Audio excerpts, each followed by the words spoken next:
Hello my dear student मु आज तुम नहीं आसी MIL selection question +2 second year arts. तुम टॉपिक होची पुष्पपुर रे वर्षावरण। एथिरो तुम जहाँ भी क्वेश्चन आसीबो ए गोटे ही आंसर हम। मुझे पढ़ाऊँ तमें मैंने देख। पुष्पपुर रे वर्षावरण लेखक होचंती कृष्णचंद्र पाणिग्राही। से 1909 डिसेम्बर 1 तारिख रे जन्मग्रहण करथिले। से थिले पारଳାଖେମୁଣ୍ଡିର महाराजा।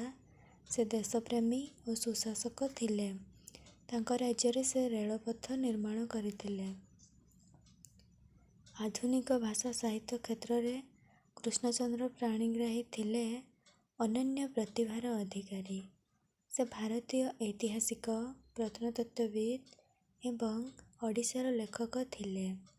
पुष्पपुर वर्षावरण प्रबंधटी प्रबंध मानसरू आसीअछि। लेखक पुष्पपुर रे थिला बेले गोटिए कला मेघ देखिथिले।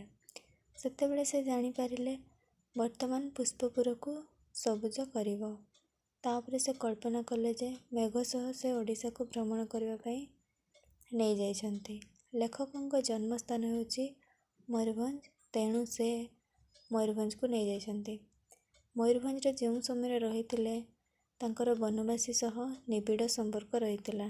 ସେହି वनवासी मानक सह मेघ को टिके चिन्हाई देइछन्ति एवं कहिछन्ति देख एहा होछि सेई वनवासी ଯେଉଁ वनवासी माने खरा वर्षा एवं शीत सही सारिछन्ति। जहाँ भी एमानकर अभाव रहिछि से अभाव को तू पूरण कर। वर्तमान सामने जो चाष करछन्ति सेठारे वर्षा दान कर बोली कहिछन्ति। मेघ को कहिछन्ति जेतेबेले मयूरभंज रे जीवु थकी जाइथिबु सेतेबेले तोते क्रांति आसीबो। तू जेतेबेले अथय होई जीवु रास्तार तो पई देखिबाकू पाइबु मेघासन और माल्यगिरी। मेघासन रहिबो गंधर्मार्दन सेठारे तू आराम करिबु। मेघासन और माल्यगिरी ओडिशार खनिजपूर्ण अंचल। लेखक मेघ को कहिछन्ति कटक रे प्रथमे अर्क क्षेत्र कोणार्क देखा जीव। सेतेबेले आउ टिके आगकू गले लिंगराज मंदिर चूल स्पर्श करिबो बोली लेखक कहिछन्ति। लेखक मेघ को कहिछन्ति उत्कलर इतिहास कथा जानिबाकू चाहिबु। उत्कलर देवता होचन्ति श्री जगन्नाथ।